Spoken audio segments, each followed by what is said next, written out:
Okay, here's our video today, How Red Blood Cells Eat.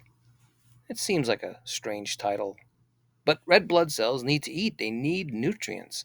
Every cell in your body needs to eat, but red blood cells, they do it a different way because they are unique. Now, red blood cells are also called, and I'll write it down here, get our pen going. What should we use today? Maybe yellow.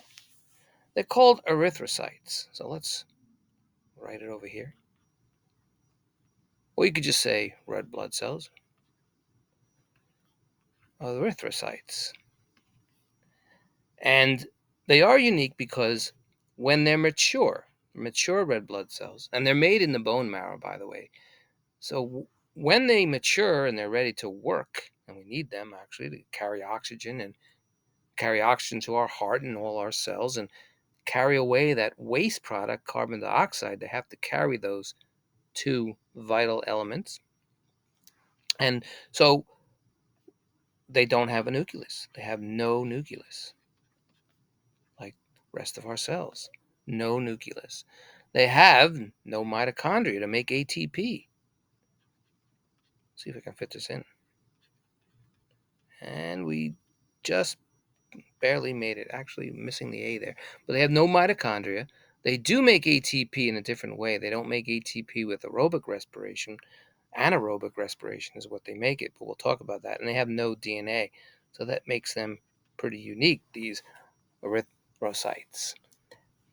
Now, they make up about 25 to 30% of our cells. Think about all the cells we have. We could have anywhere between 30 to 40 trillion cells or more. I've heard some people say 50 trillion. And so red blood cells will make up 25 to 35% of all our cells. So they are the most abundant cell in our body. And without them, we will die, right? It just wouldn't exist without red blood cells. Again, they're going to carry oxygen to our heart and all our cells and carry out the waste product carbon dioxide. And to do that, they need hemoglobin. So if you want to think of an analogy of what the red blood cell is, think of a big truck, those semi trucks on the highways, those big Macs, 18 wheelers. Their trailer is empty until they pick stuff up. So they need a lot of space, and red blood cells need a lot of space. And you can see that they have this concave disc right over here. It's actually biconcave. Biconcave. Fit that in there. It's concave disc, right? And it's on both sides. So they can have more surface area, and they're able to also, because of that indentation, right? You see this, it's indented here. They can squeeze through those narrow capillaries to get to the tissues. So they have this concave disc morphology here with this indentation. You can see them here. They look like cough drops. Here's a better view. See that indentation there. And so, like I said before, they carry, when the lungs breathe in that O2, remember we breathe in O2, two molecules of oxygen, they take that O2 and the oxygen will bond to hemoglobin. So it's actually the hemoglobin on the red blood cell where the oxygen bonds. So let's write that down. Let's change the color to green. So the oxygen, the O2, right, the oxygen coming in from the lungs will bond, and it easily bonds to hemoglobin, which is a protein. And so it'll deliver it to all the cells in our body. And while it's there, it'll pick up the waste, the carbon dioxide. And so the CO2, carbon dioxide, will also bond to the red blood cell through the hemoglobin. So, and even the deadly gas carbon monoxide, which is just CO, it's a deadly gas. You might have heard about carbon monoxide. It's very important to get carbon monoxide detectors in your house. But carbon monoxide, the reason why it's deadly is it bonds uh, very effectively to hemoglobin. And once it bonds, it prevents oxygen from binding. So you basically are suffocating. So with carbon monoxide. Anyway, let's get to how red blood cells eat. And here we have the cell membrane, or the plasma membrane, of the red blood cell. So other cells, they take in glucose. Like, so when we eat, when we're eating our meal, and it goes into our stomach, and eventually it makes its way to the small intestines, and in the small intestines, glucose is released into the bloodstream. And once glucose is released into the bloodstream, the pancreas will release insulin. So this is a key thing. Red blood cells do not use insulin, but every other cell in your body does use insulin. And what insulin will do, and basically this is a very simple explanation. Let's say this is a cell. And so we'll have insulin. Let's say pretend that's insulin. Insulin will kind of lock onto the cell, and it's almost like it's knocking on the door. And we'll just say the green is insulin, and it knocks on the door so the cell will let the glucose in. But with the red blood cell, as you're seeing in this diagram here, it doesn't use insulin. It uses the GLUT1 transporter, which you see over here. So they're taking in glucose through this diffusion process.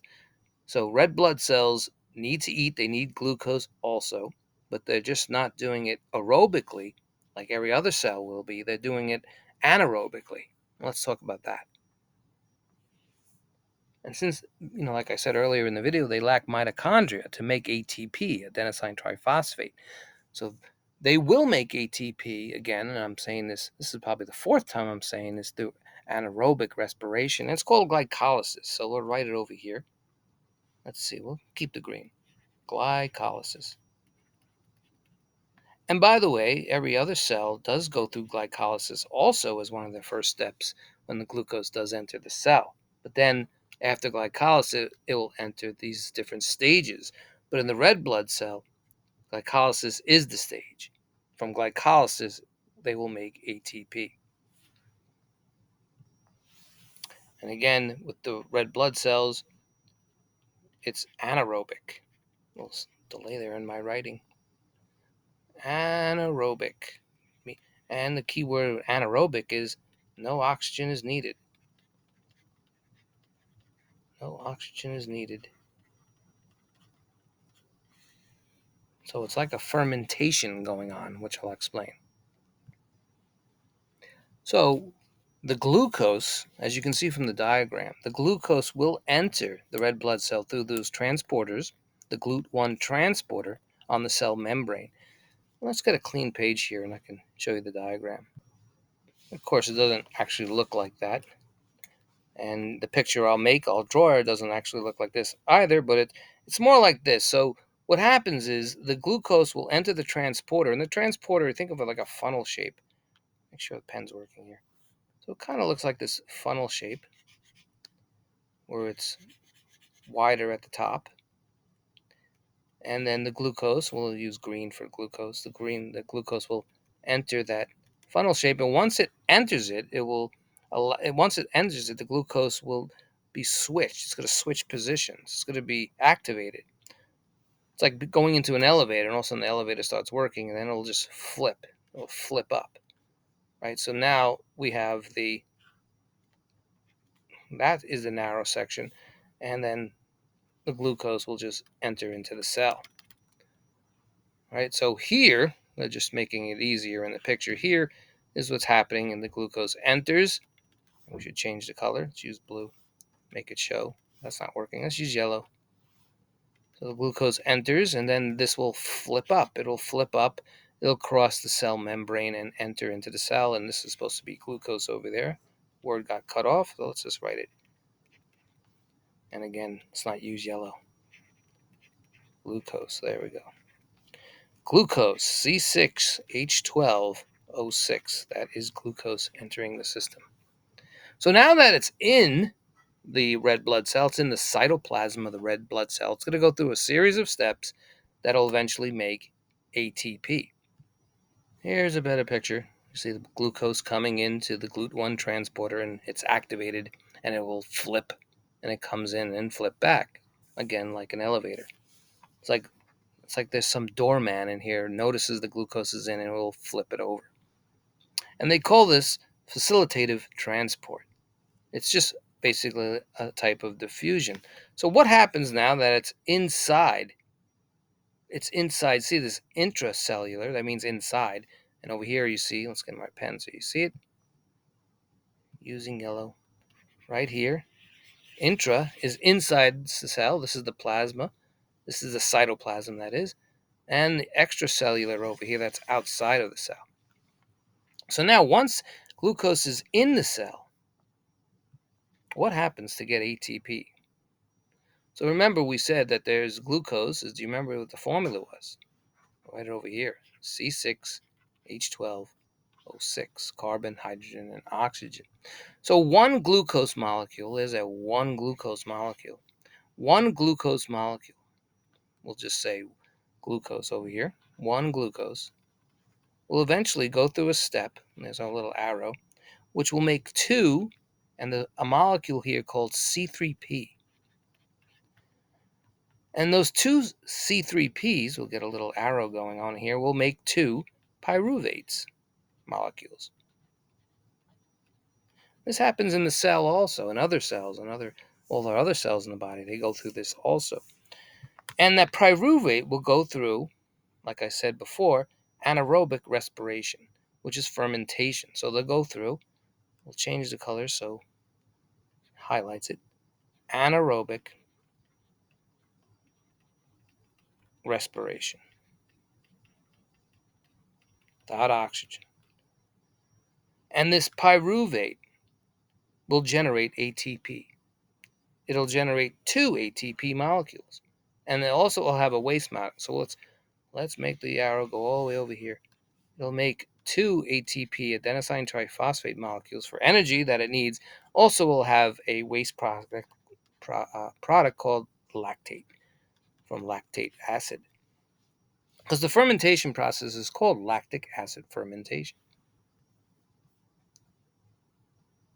And by the way, when also in our cells and our other cells in the body, when there is a shortage of oxygen for a short period of time, let's say, for example, you're doing a lot of exercise, you could run out of oxygen, you can go through anaerobic, well, not you, but your other cells can also go through anaerobic respiration temporarily until you get your wind back.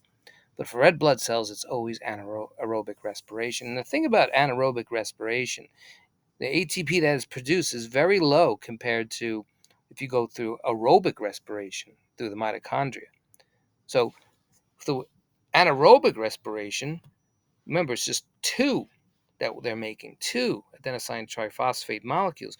Where if you went through aerobic respiration, it could be 36 to 38. So there's a lot more energy involved in aerobic respiration.